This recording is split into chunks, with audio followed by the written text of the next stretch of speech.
구독과 좋아요는 진심으로 큰 힘이 됩니다. 엄마한테 딱 맞죠? 빈 상자 비어있는 사람처럼요. 생일날 받은 선물 상자 안에는 아무것도 없었습니다. 박영희, 65세 평생을 수학 교사로 살아온 여자였습니다.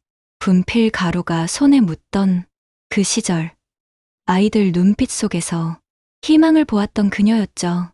하지만 지금 자신의 아들 눈빛에서 본 건 희망이 아니었습니다. 창밖으로 분필 가루 같은 눈발이 흩날리던 그날 아침, 영희는 생일상을 차리고 있었어요. 남편이 세상을 떠난 지 10년. 혼자 사는 집은 고요했지만 오늘만큼은 달랐습니다. 아들 현수가 가족들과 함께 온다고 했거든요. 영희는 며칠 전부터 준비했습니다. 아들이 좋아하던 갈비찜을 직접 만들고 손주들을 위해 쿠키도 구웠어요. 식탁을 닦고 또 닦으며 영희는 작은 미소를 지었습니다. 현관 벨이 울렸습니다. 영희는 앞치마를 벗으며 급히 문을 열었어요. 42세의 아들 현수와 38세의 며느리 서연, 그리고 손주 둘이 서 있었습니다. 어서 와. 추웠지? 어서 들어와. 엄마, 현수의 목소리는 차가웠습니다. 집 안으로 들어서자마자 서연이 집 안을 둘러보며 코웃음을 쳤어요. 어머니, 아직도 이 집 그대로예요? 너무 낡았는데 민폐 같지 않아요? 영희의 얼굴이 굳었지만 웃음을 지우지 않았습니다. 30년을 살아오니 집이 낡았다는 말에 가슴 한편이 서늘해졌거든요. 식탁에 둘러앉았지만 분위기는 어색했습니다. 손주들은 휴대폰만 들여다봤고 현수는 계속 시계를 확인했어요. 영희가 정성껏 만든 갈비찜을 내놓자 서연이 말했습니다. 요새 누가 이렇게 기름진 음식 먹어요? 건강 생각 안 하세요? 아, 미안해. 현수가 좋아해서. 전 이제 안 좋아해요. 짧고 날카로운 말이었습니다. 영희는 숟가락을 든 손이 떨렸어요. 그때 서연이 가방에서 작은 상자를 꺼냈습니다. 리본이 예쁘게 묶여있는 선물 상자였어요. 어머니, 생일 선물이에요. 영희는 감격스러워 상자를 받았습니다. 떨리는 손으로 리본을 풀고 뚜껑을 열었어요. 하지만 그 안에는 아무것도 없었습니다. 완전히 텅 비어 있었습니다. 영희는 당황해서 며느리를 바라봤어요. 이게? 아무것도 없는데? 엄마한테 딱 맞죠? 상자가 비어있는 사람처럼요. 그 순간 테이블 너머에서 키득거리는 소리가 들렸습니다. 손주들이었어요. 현수도 무표정하게 앉아 있을 뿐 아무 말도 하지 않았습니다. 영희의 가슴이 무너져 내렸습니다. 30년 동안 교단에 서며 수백 명의 아이들에게 수학을 가르쳤던 그녀였습니다. 방정식의 답을 찾아내고 문제를 풀어내던 그 손으로 자신의 아들을 키웠고 손주들을 사랑했던 그녀였어요. 하지만 지금 그녀는 빈 상자를 들고 있었습니다. 영희는 눈물을 참으며 조용히 상자를 내려놓았습니다. 그때 입에서 나온 말은 자신도 예상하지 못한 것이었어요. 그래, 빈 상자 맞다. 하지만 내가 채우는 건 이제부터야. 서연의 웃음이 멈췄습니다. 현수가 처음으로 어머니를 똑바로 쳐다봤어요. 영희는 천천히 일어났습니다. 더 이상 눈물은 나오지 않았어요. 대신 마음속 깊은 곳에서 무언가 단단하게 굳어지는 것을 느꼈습니다. 65년을 살아오면서 이런 기분은 처음이었습니다. 분노도 아니고 슬픔도 아닌 아주 차갑고 명확한 결심이었어요. 밥 먹고 가라. 영희의 목소리는 담담했습니다. 식사는 침묵 속에서 끝났어요. 현수 가족이 돌아간 후 영희는 빈 상자를 들고 창가에 섰습니다. 눈발이 계속 내리고 있었어요. 그 하얀 눈을 바라보며 영희는 생각했습니다.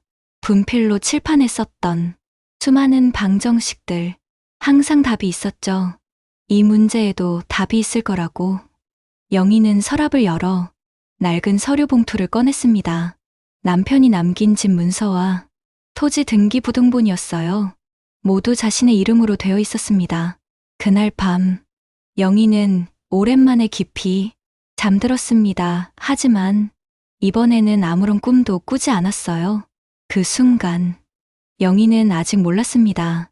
이 빈 상자가 자신의 인생에서 가장 큰 전환점이 될 거라는 것을. 다음 날 아침 영희는 식탁에 앉아 식어버린 갈비찜을 바라보고 있었습니다. 어젯밤 빈 상자를 받은 후 한숨도 제대로 자지 못했어요. 창밖으로는 여전히 눈이 내리고 있었습니다. 현관 벨이 울렸습니다. 영희는 혹시 아들이 사과하러 온 건가 싶어 급히 문을 열었어요. 하지만 문 앞에 선 건 며느리 서연이었습니다. 혼자였어요. 서연은 초대받지도 않은 채 집 안으로 들어왔습니다. 거실을 둘러보더니 소파에 앉으며 다리를 꼬았어요. 서연이 말했습니다. 이 큰 집에 혼자 살 거냐며 자신들에게 넘기라고 했어요. 영희는 가슴이 철렁했습니다. 어제의 빈 상자가 단순한 장난이 아니었다는 걸 깨달았어요. 영희가 이 집은 평생 모아서 산 거라고 말했지만 서연은 코웃음을 쳤습니다. 혼자 사는데 정리해서 주면 되지 않느냐고 했어요. 요양원 가실 나이 아니에요? 그 말에 영희는 말문이 막혔습니다. 요양원이라는 단어가 가슴에 박혔어요. 서연은 가방에서 서류 몇 장을 꺼냈습니다. 진명의 이전 동의서라며 사인만 하면 된다고 했어요. 영희는 서류를 보지도 않고 밀어냈습니다. 당장 나가. 서연의 얼굴이 일그러졌습니다. 하지만 며느리의 눈빛에는 조금의 미안함도 없었어요. 그때 현관문이 열리며 현수가 들어왔습니다. 아직도 생각 안 해봤냐며 말할 때 알아들으라고 했어요. 수학만 가르쳤다고 세상 다 알아요? 현수가 영희의 팔을 툭 쳤습니다. 강하지는 않았지만 그 작은 접촉이 영희에게는 충격이었어요. 자신이 키운 아들이 이렇게 자신을 대하고 있다는 게 믿어지지 않았습니다. 서연이 말했습니다. 내일 다시 오겠다며 그때까지 생각 잘하라고 했어요. 둘은 그렇게 나가버렸습니다. 영희는 소파에 주저앉았어요. 온몸에 힘이 빠졌습니다. 식탁 위의 음식은 이미 차갑게 식어 있었어요. 저녁이 되자 영희는 오래된 서랍을 열었습니다. 남편이 세상을 떠나기 전에 정리해둔 서류들이 있었거든요.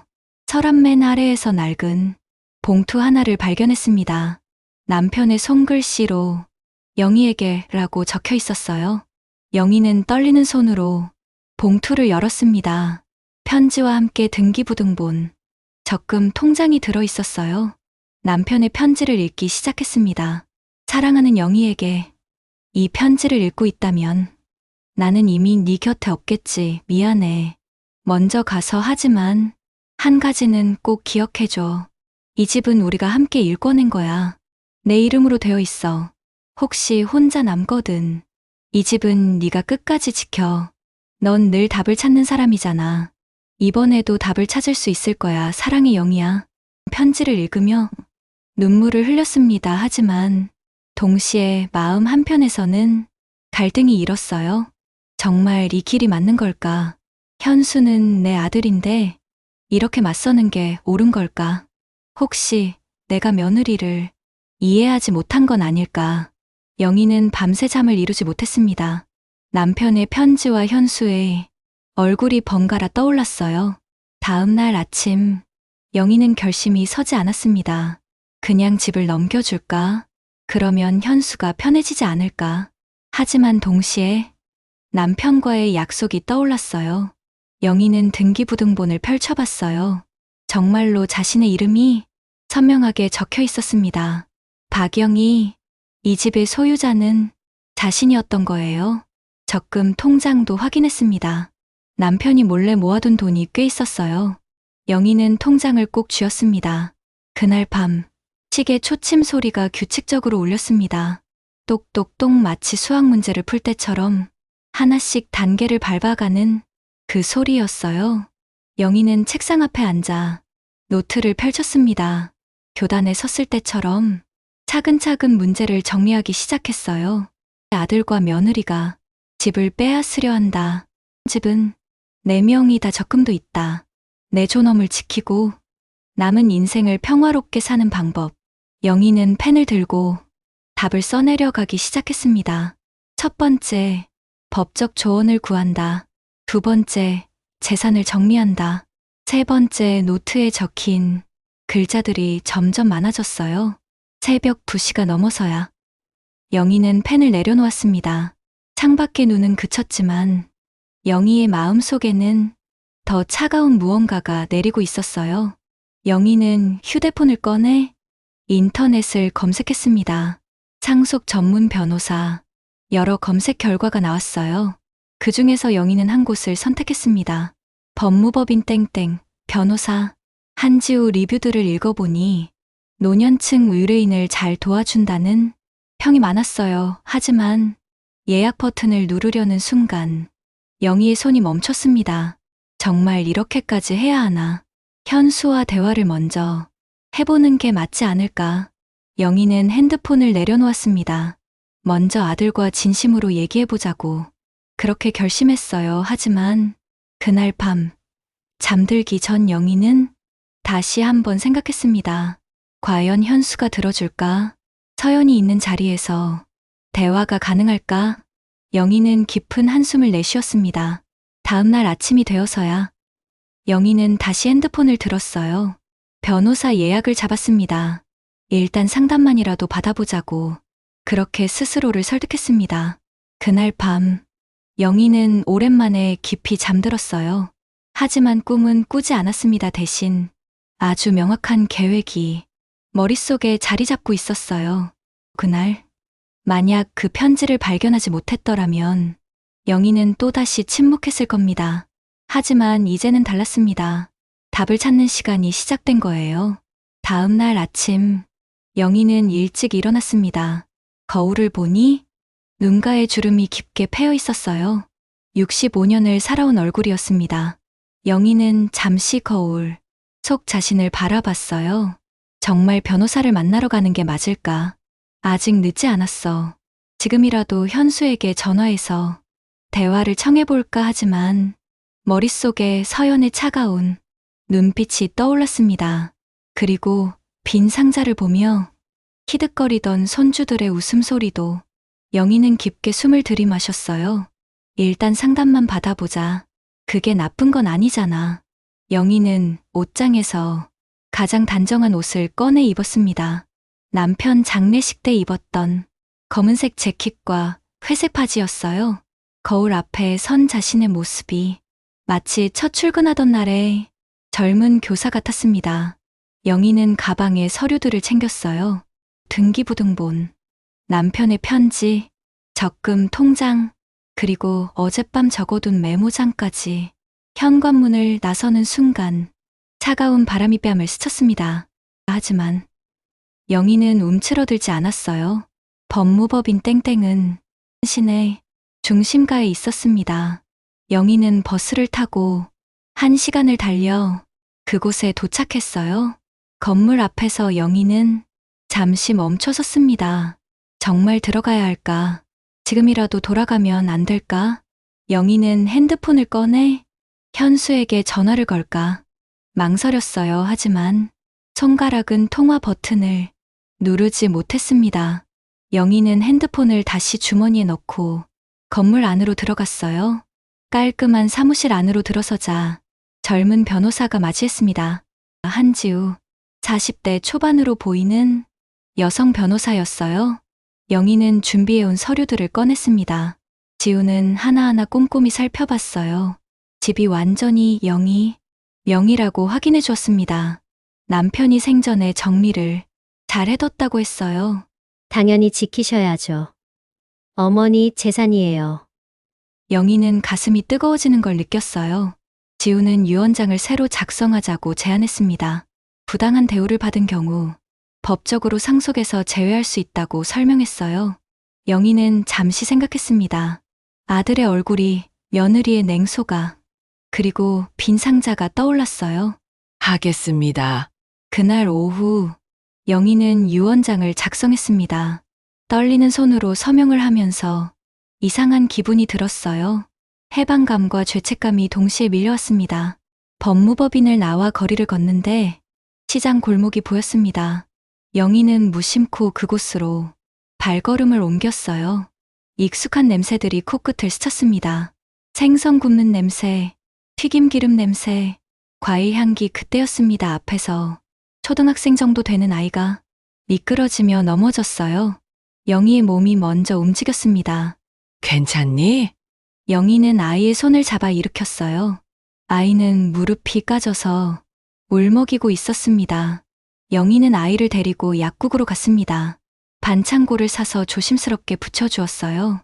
아이가 고맙다며 뛰어가는 모습을 보며 영희는 문득 깨달았습니다. 늙어서 못하는 게 아니라 아직 할 수 있다는 것을. 손을 잡아 일으킬 수 있고 약을 사줄 수 있고 위로할 수 있다는 것을. 영희는 시장을 나와 구청으로 향했습니다. 필요한 서류를 챙기고 등기소에도 들렀어요. 은행에서는 적금을 해지하고 통장을 정리했습니다. 공무원의 손에서 찍히는 도장 소리, 뚝뚝뚝 출력기에서 나오는 종이의 냄새, 그것들은 영희에게 방정식의 해답처럼 차갑지만 확실한 위로였어요. 모든 절차가 끝나고 집으로 돌아오니 해가 지고 있었습니다. 현관 앞에 누군가 서 있었어요. 아들 현수였습니다. 현수가 어디 갔다 오냐고 물었습니다. 영희는 볼일 좀 봤다고 짧게 답했어요. 현수는 강제로 문을 밀고 들어왔습니다. 거실 소파에 앉더니 담배를 꺼냈어요. 영희가 집에서 담배 피우지 말라고 했지만 현수는 엄마 집도 아닌데 뭐냐며 무시했습니다. 그냥 도장 찍고 편하게 사세요. 영희가 편하게 사는 게 뭐냐고 물었습니다. 현수는 이 큰 집 혼자 뭐 하려고 하냐며 요양원 가면 편하다고 말했어요. 내가 가고 싶으면 내가 가는 거지. 현수의 표정이 굳어졌습니다. 현수가 소파에서 일어났어요. 영희 앞으로 다가와 현관문을 가로막았습니다. 이 집 아빠가 나한테 준다고 했어요. 거짓말하지 마. 영희는 가방에서 남편의 편지를 꺼냈습니다. 현수는 편지를 빼앗듯이 받아들었어요. 읽는 내내 얼굴이 점점 굳어졌습니다. 현수는 편지를 구겨서 바닥에 던졌습니다. 말도 안 돼. 영희가 조용히 말했습니다. 네가 배운 수학 기억나니? 답이 여러 개일 때도 있다고 가르쳤잖아. 오늘은 내가 답이다. 현수는 어머니를 노려봤어요. 나가 내 집에서. 현수는 믿을 수 없다는 표정으로 어머니를 바라봤습니다. 평생 순종적이던 어머니가 지금 자신을 내쫓고 있었던 거예요. 진짜 이럴 거예요? 영희가 단호하게 말했습니다. 다음에는 변호사랑 같이 오라고 했어요. 현수는 입을 벌린 채 멍하니 서 있었어요. 결국 아무 말도 못하고 문을 박차고 나갔습니다. 문이 쾅 닫히는 소리가 집 안에 울렸습니다. 영희는 그 자리에 주저앉았어요. 손이 떨렸습니다. 하지만 눈물은 나오지 않았어요. 대신 가슴 속 깊은 곳에서 뭔가 단단해지는 걸 느꼈습니다. 그날 밤 영희는 구겨진 편지를 펴서 다시 읽었습니다. 남편의 글씨가 흐릿하게 번져 있었어요. 하지만 내용은 여전히 선명했습니다. 영희는 편지를 가슴에 꼭 안았어요. 그 순간 아무도 예상하지 못한 진실이 드러나기 시작했습니다. 영희의 반격은 이제 시작이었어요. 일주일 후 영희는 아들에게 전화를 했습니다. 가족 모임을 하자고 집으로 오라고 말했어요. 현수가 물었습니다. 엄마가 먼저 전화하다니 생각이 바뀌었냐고. 영희는 짧게 답했습니다. 와서 얘기하자고 전화를 끊고 나서 영희는 식탁을 정리했어요. 이번에는 음식을 차리지 않았습니다. 대신 검은색 바인더 하나만 놓았어요. 그 안에는 모든 서류가 정리되어 있었습니다. 하지만 영희의 마음은 여전히 무거웠어요. 정말 이렇게까지 해야 하나. 마지막 순간까지 영희는 망설였습니다. 등기부등본, 적금 해지 증명서, 새로운 유언장과 그리고 남편의 편지 사본. 오후 3시 초인종이 울렸습니다. 문을 열자 현수와 서연이 함께 서 있었어요. 서연은 분홍색 재킷을 입고 있었고 손에는 명품 가방을 들고 있었습니다. 서연이 비죽 웃으며 말했습니다.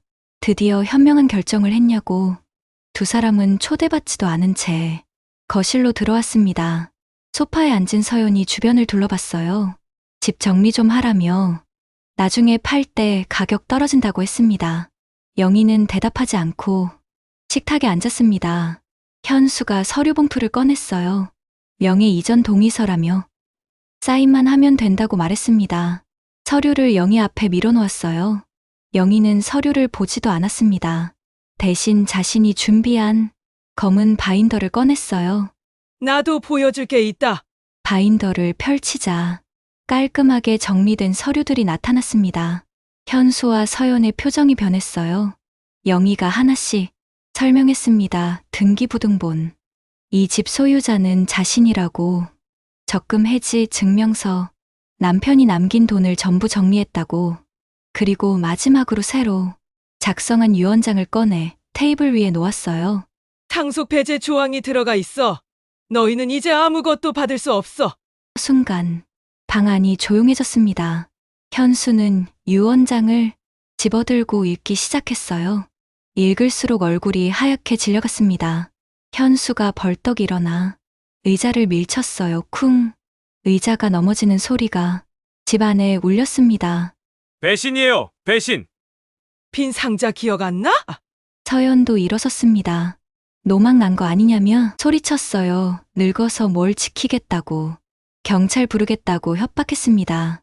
그때 영희의 핸드폰에서 소리가 났습니다. 스피커폰이 켜져 있었어요. 한지우 변호사의 목소리가 흘러나왔습니다. 지금까지 대화가 다 녹음됐다고. 실소유권은 박영희에게 있다고 말했어요. 서연이 핸드폰을 빼앗으려 했지만 영희가 먼저 집어들었습니다. 미쳤어요? 영희는 차분하게 서랍에서 빈 상자를 꺼냈습니다. 생일날 받았던 그 상자였어요. 영희는 상자를 두 사람 앞에 내밀었습니다. 빈 상자, 빈손 똑같이 돌려준다. 현수가 말했습니다. 자신은 아들이라고. 진짜 이럴 거냐고. 아들이 어머니 생일에 빈 상자 줘? 오늘부터 우린 남이야. 서연이 비웃듯 말했습니다. 늙어서 얼마나 더 살 건데? 나중에 후회할 거라고. 영희가 현관문을 활짝 열었어요. 나가라고 말했습니다. 현수와 서연은 서로를 쳐다보다가 결국 가방을 들고 일어났습니다. 문을 나서면서 현수가 돌아봤어요. 영희는 대답 대신 문을 닫았습니다. 쾅! 문이 닫히는 소리가 크게 울렸어요. 영희는 문 앞에 서서 깊게 숨을 들이마셨습니다. 가슴이 두근거렸지만 후회는 들지 않았어요. 핸드폰 너머로 한지우 변호사의 목소리가 들렸습니다. 잘했다고. 정말 잘했다고 말했어요. 영희는 통화를 끊고 소파에 앉았습니다. 식탁 위에는 빈 상자가 그대로 놓여 있었어요. 영희는 그 상자를 집어들고 쓰레기통에 버렸습니다. 이제 정말 끝이었죠. 빈 상자를 돌려줄 차례였고 영희는 그렇게 했어요. 하지만 영희의 마음은 더 이상 비어있지 않았습니다. 오히려 채워지기 시작하고 있었어요. 2달 후에 영희는 짐을 싸고 있었습니다. 30년을 살았던 집을 떠나는 날이었어요. 집은 이미 매각 절차가 진행 중이었습니다. 매각 대금 일부를 장학재단과 지역 도서관에 기부하기로 했어요. 한지우 변호사가 모든 절차를 도와주었습니다. 영희는 큰 짐이 없었어요. 옷가지 몇 벌과 남편의 사진, 그리고 낡은 수학 교과서 몇 권뿐이었습니다. 친구 김미란이 함께 가기로 했어요. 미란도 혼자 살고 있었거든요. 두 사람은 시골의 작은 교사 관사를 알아봤습니다. 폐교 위기에 있던 초등학교 옆인 집이었어요. 집은 낡았지만 따뜻했습니다. 영희와 미라는 트럭에 짐을 싣고 시골로 향했어요. 도시를 벗어나자 공기가 달라졌습니다. 창문을 열자 흙냄새와 풀냄새가 밀려왔어요. 새로운 집에 도착했을 때는 해가 지고 있었습니다. 관사는 생각보다 아담했어요. 낡은 창문에는 성에가 살짝 끼어 있었고 안에는 오래된 책상이 그대로 놓여 있었습니다. 교과서 냄새가 희미하게 남아 있었어요. 영희는 그 냄새를 맡으며 미소 지었습니다. 마치 젊은 시절로 돌아간 것 같았거든요. 첫날 밤, 영희는 짐을 정리하며 창밖을 바라봤습니다. 별이 보였어요. 도시에서는 볼 수 없었던 수많은 별들이 반짝이고 있었습니다. 다음 날 새벽, 영희는 일찍 일어났습니다. 미란과 함께 둥글레차를 끓이며 낡은 라디오를 켰어요. 잡음 사이로 음악이 흘러나왔습니다. 클래식 선율이었어요. 영희가 교직 시절 아이들에게 자주 들려주던 그 곡이었습니다. 영희는 차를 마시며 창밖을 바라봤어요. 아침 해가 천천히 떠오르고 있었습니다. 일주일 후, 우편함에 편지 한 통이 도착했습니다. 발신인을 보니 손녀 지아의 이름이 적혀 있었어요. 영희는 떨리는 손으로 편지를 열었습니다. 손녀는 편지에서 그날 일을 사과했습니다. 할머니가 얼마나 외로우셨을지 이제야 알았다고, 자신도 수학 선생님이 되고 싶다고 썼어요. 사람의 마음에 답을 찾고 싶다고 했습니다. 그리고 마지막 문장이 영희의 마음을 울렸어요. 아빠가 요즘 많이 후회한다고, 엄마도 울면서 미안하다고 말한다고 썼습니다. 영희는 편지를 읽으며 눈물을 흘렸습니다. 하지만 이번 눈물은 따뜻했어요. 미워했던 건 아니었구나, 영희는 깨달았습니다. 다만 상처받지 않으려고 문을 닫았을 뿐이었어요. 영희는 책상에 앉아 답장을 쓰기 시작했습니다. 용서는 돌아가는 길이 아니라 나아가는 길이란다. 수학 문제처럼 답이 하나일 수도 여러 개일 수도 있지. 중요한 건 포기하지 않는 거야. 편지를 쓰고 나니 마음이 한결 가벼워졌습니다. 영희는 봉투에 편지를 넣고 우체통에 넣으러 나갔어요. 마을 길을 걷는데 아이들이 뛰어노는 소리가 들렸습니다.